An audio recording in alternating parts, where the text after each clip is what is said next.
Hi, I'm Jillian Kingsford Smith and I've been training at ZAR since the start of the year. Long time local around here, but in fact Svet and I have been training together for I think about 2.5 years now. So a little bit about my backstory. I was diagnosed with MS or multiple sclerosis about 8 years ago. And it hit me pretty hard and fast, and I was in hospital for quite some time, lost feeling down the left side of my body and lots of other weird things that were going on, which I'll probably explain later. It took me a little bit to climb back on top of things, and I did that through exercise. But it was probably around about 4 years ago that both my neurologist and my GP started suggesting, you should see an exercise physiologist. We really think that would be beneficial at this point in time. And I went, no, I'm too busy, or I've got stuff going on, or I'm doing Pilates a few times a week, or whatever it might be. I thought I was okay. Anyway, to be honest, my GP finally wore me down, and I decided to see Svet on her urging. And it's been pretty amazing since then. It's been probably one of the biggest game changers in how I manage and treat MS. So I've started with an EP. I didn't really know what that meant for me and how that might, I guess, benefit living with MS and living with a chronic illness in general. But you know, it was something that seemed a little bit different, and I tried a lot of other things, so that was the next thing for me. So I came in and had a pretty thorough evaluation about where I was at, and that included things like strength and mobility and fatigue and all that sort of stuff. And I guess our program's evolved quite a bit over the last 2.5 years. And part of that is it's evolved with me, but also it has evolved to keep me interested and active in everything as well. So one of the biggest things I've learned about working with an exercise physiologist, but also just living as a healthy human, is that what's good for the heart is good for the brain. I work a lot in the space of being an MS advocate and acting as an ambassador for Living Well with MS through Kiss Goodbye to MS and a few other research institutes.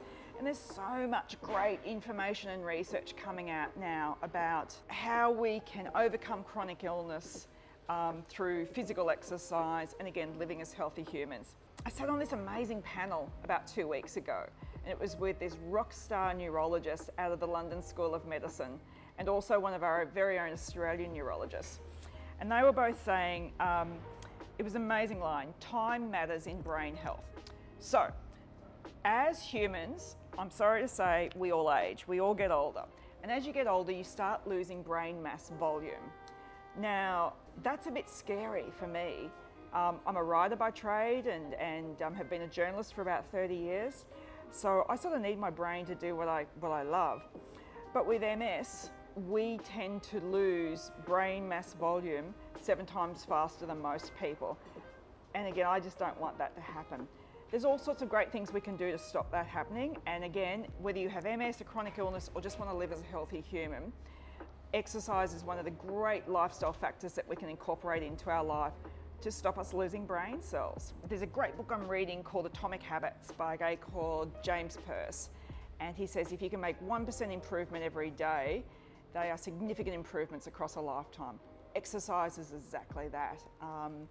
And I think it's probably one of the biggest things I've learned across the course of my time working out with an EP, but also just in the holistic pursuit of health that I try to follow.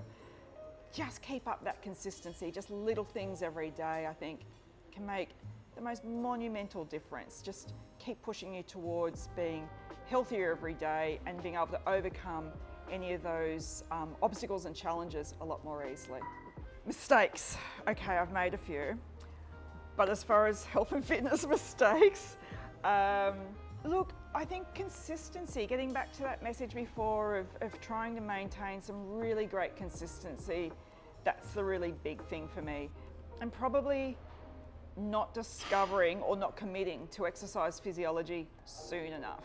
I was a few years down the track with MS, and unfortunately with a lot of stuff that goes on with MS, once the damage is done, you can't you can't repair it. So we have to find workarounds or jerry-rig things a little bit to overcome that. Doing the functional exercise stuff that I do now has been such a game changer for me. I just wish I'd gotten onto it sooner.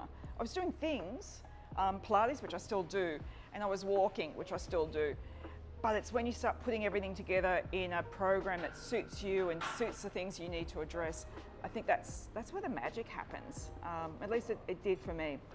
Mistakes, not getting onto things early enough, underestimating the power of consistency, sleep. Sleep's a really big thing, and that's something I really struggle with still. Look, and I don't know anyone who doesn't struggle with sleep, to be honest, but there's some great research again happening out there, and I find myself adapting and adopting just small things to try and get a little bit better sleep. And I guess everything's reciprocal. So when I consistently exercise, that helps me sleep more consistently.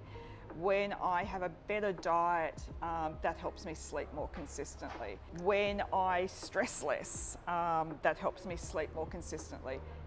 Exercise helps me stress less. So again, you can see how everything, when you start putting it all the puzzle pieces together, it helps solve the big problem. Okay, so we've got sleep, we've got consistency, mindfulness for me, whether that's in the form of meditation through to a little bit of mindfulness every day. And again, the mistake for me was underestimating the power of that and thinking that I didn't have time to take anywhere from 30 seconds to 10 minutes a day to practice some mindfulness. There's a really good example of a massive mistake I made the other day in that, not my proudest moment, but I'd had a really poor night of sleep the previous night to training, and it'd been sort of building up and a lot of stress.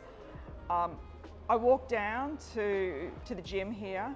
Stress was building because of the sleep and things that were going on, and I was literally dragging my left leg when I walked in, and when I got here I just burst into tears. And I was beating myself up over, I'm going to miss training today, I haven't had sleep, I can't keep consistency up, I'm wrecked, I'm ruined, why am I doing all this, why bother? And I think Svet made me realise how hard I was being on myself, that I do have good consistency, and you gotta find those small wins and recognise where you are getting ahead with things. And I know I'm getting all touchy-feely about it, but I think we're so hard on ourselves. And I think this year's proven that we need to give ourselves a little bit of a break as well. So I think you guys, you're doing a great job, just know that. As far as my own training, we do a lot of different things. We do a lot of great functional exercise and what I call, those foundation things that give me the strength. And it's funny, just before we started filming, I was walking outside and I tripped over nothing, but I tripped over something massively. And Svet commented, he said, "You've got the strength now to not go like splat on your face." And that's really great because it's so embarrassing.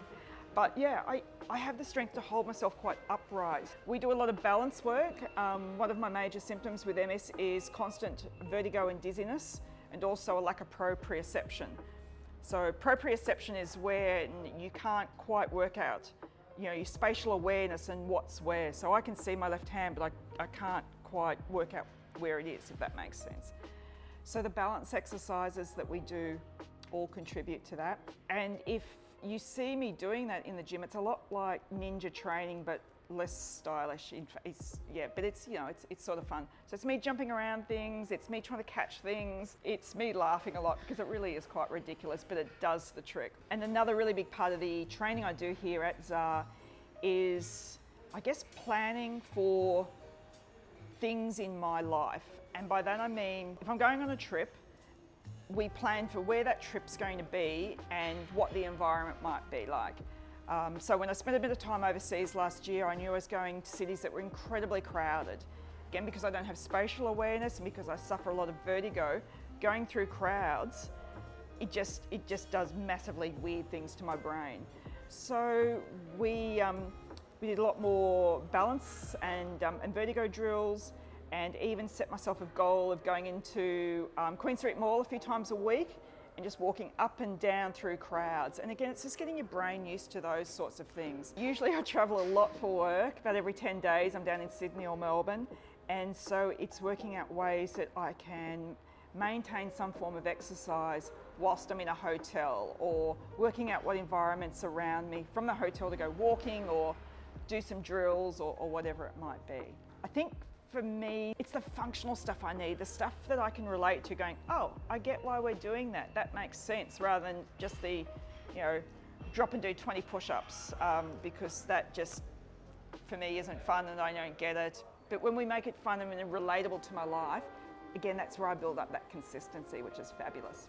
Okay, so my goals. My number one priority in life is my health now. So I know you expect me to sit here and talk about health and fitness goals, which I'll get back to, but my number one priority in life is keeping fit and healthy, because when I was diagnosed, that just came out of nowhere. You can't prepare for that sort of stuff, and it really makes you pull life apart and examine it a little bit. I want to go into life being really healthy and fit and being able to do a lot of things. One part of my story that I don't talk about a lot, because it's just really confusing for people, is that 10 weeks after being diagnosed with MS, I was also diagnosed with breast cancer. And it's just a lot. It's a lot of health problems that are all adverse to each other to be thrown at you. And I think that's why I had to prioritise health and to be able to get on with life. There's so many things I want to do.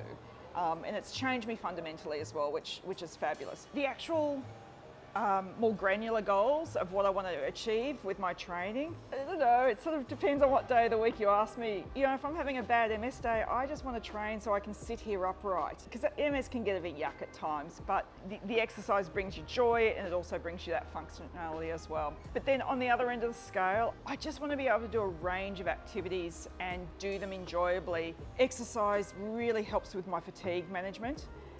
People just get really confused by that. Even people who've been diagnosed with a chronic illness. How does exercising help manage fatigue?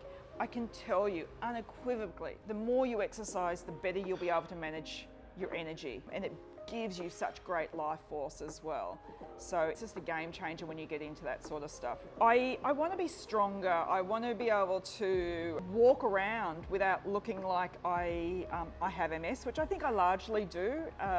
Depends how the vertigo's doing, if I'm sort of swaying and dragging legs and things like that. But I think largely I'm okay on that.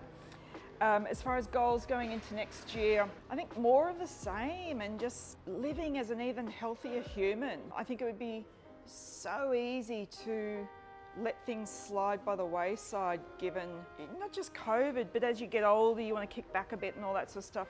I just don't. I want to be really fit and healthy. I want to be able to carry my own bags at the airport and all that sort of stuff. The only goal I've really discussed with Svet, and I'm probably regretting this, is I want to be able to do chin-ups next year. I've got a little way to go with that. I really miss running. I used to run 50 Ks a week, and I don't run anymore. I can't feel my left leg, and I can't feel the bottom of the foot. So when my foot hits the ground, I've got no feedback to say, right, that foot's hit, the next leg can go. So running's just a bit tricky for me, but I don't know, maybe that would be a nice goal as well. But again, I think just the consistency. I've been doing Pilates for a number of years and love that, and I bought my own reformer to have at home this year, so I'd like to keep sort of pushing that forward and getting a little bit more proficient at Pilates. Secretly, I'd love to go and do a Pilates instruction course, not to instruct, but just to enhance my knowledge there. But we'll see how that goes.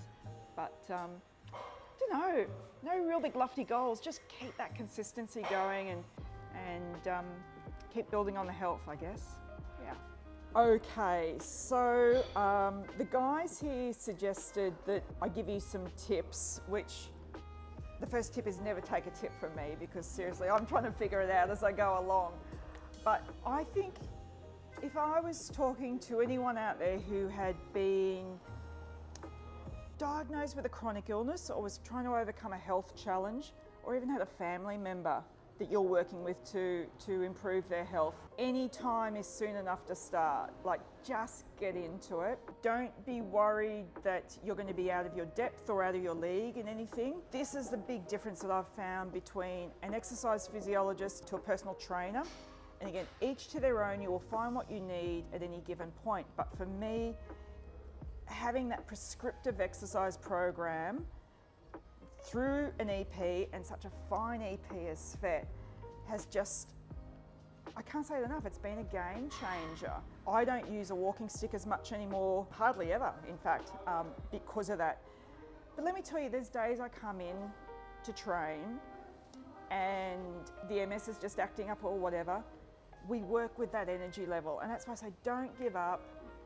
Just keep going with something. Just try and do something every day, whether it's a shuffle around the block to doing training, but find where you can work within your own level as well. And you know, we've talked a lot about physical exercise through all of this, but remember when I said before, what's good for the heart is good for the brain. That's not just the physical stuff, it's also the mental health stuff, which is just such an important thing in this whole journey. So that's my biggest tip, I think, really. The time is now. The time is now to get into it. Try and prioritise your health because you've only got that, but you can start that journey of repairing as soon as possible. I do ramble on a bit, and if you've made it this far, kudos guys, and apologies as well. I really hope that you find all this content really engaging. I know I do, and I love reading about the other people I see here down at ZAR. There's a little bell down there, just click it to subscribe and give a shout out on other content that you might like to see. If you see me in the gym, say hello. I love a chat, in case you hadn't guessed. So I'm going to wrap it up there and I'm going to go and train myself. So see you later. Bye.